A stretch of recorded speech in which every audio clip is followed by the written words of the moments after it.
When tracing the origins of human civilization, textbooks almost always point to the arid deserts of Mesopotamia, but archaeological evidence suggests a massive piece of our evolutionary history is missing, hiding under hundreds of feet of saltwater.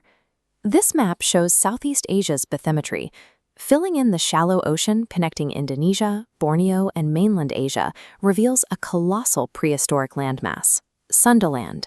While the northern hemisphere was locked under glacial ice, this vast equatorial expanse remained a lush, highly habitable terrestrial environment.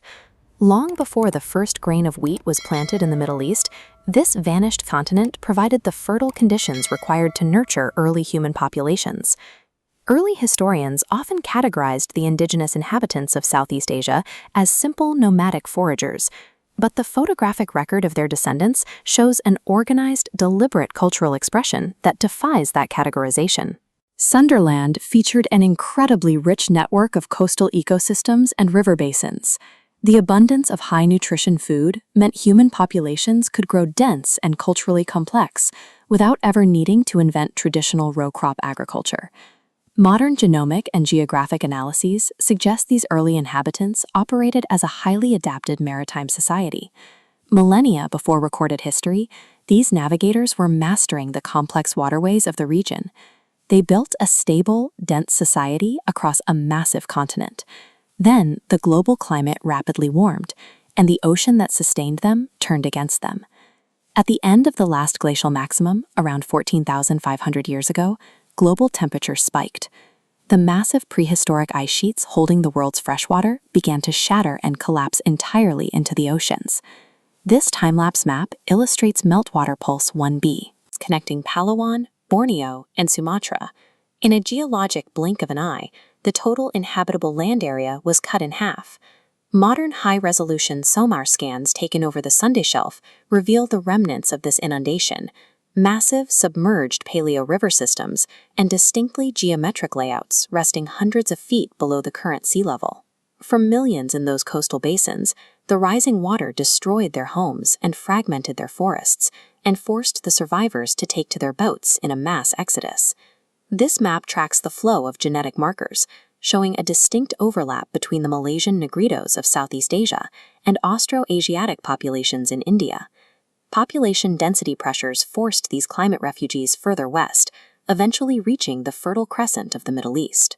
At this point in the archaeological record, human settlements in these regions exhibit a sudden adoption of advanced row crop agriculture and massive megalithic architecture. These migrants carried their inherited knowledge and cultural history, including a specific narrative pattern, the Great Flood, found in almost every early society established along this migration route. The time frame for the rise of these major cultural centers coincides with the final stages of the Sundaland inundation, suggesting that what we call the dawn of history was actually a period of intense resettlement. Today, marine archaeologists are pulling physical evidence directly from the ocean floor. Recent underwater drone expeditions are finding artifacts that point directly to the existence of this lost maritime society.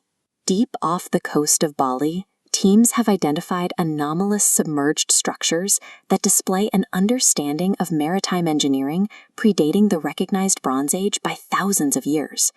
We see these engineering patterns hiding on land. At Gunung Padang in Indonesia, a geometric step pyramid layout rests beneath the natural forest canopy, suggesting advanced construction in the region occurred well into the Ice Age. Whether submerged under the waves or buried under the jungle, these architectural anomalies represent the surviving physical blueprints of the Sun King's maritime sophistication. The displacement caused by the sinking of Sundaland forced a transition from a stable, resource-rich environment to one where survival depended on large-scale organization and new technologies. Today, we face our own accelerating sea level rise. The prehistoric magma pulses that erased this continent mirror the threat encroaching on our coastal cities. History shows that extreme environmental pressure is a recurring driver of human adaptation and societal change. The true cradle of civilization lies beneath the waves. Dive deeper into the hidden history that shapes our reality. Click the subscribe button, activate the bell, and join the next investigation into the foundations of our world, only on TemboDocs.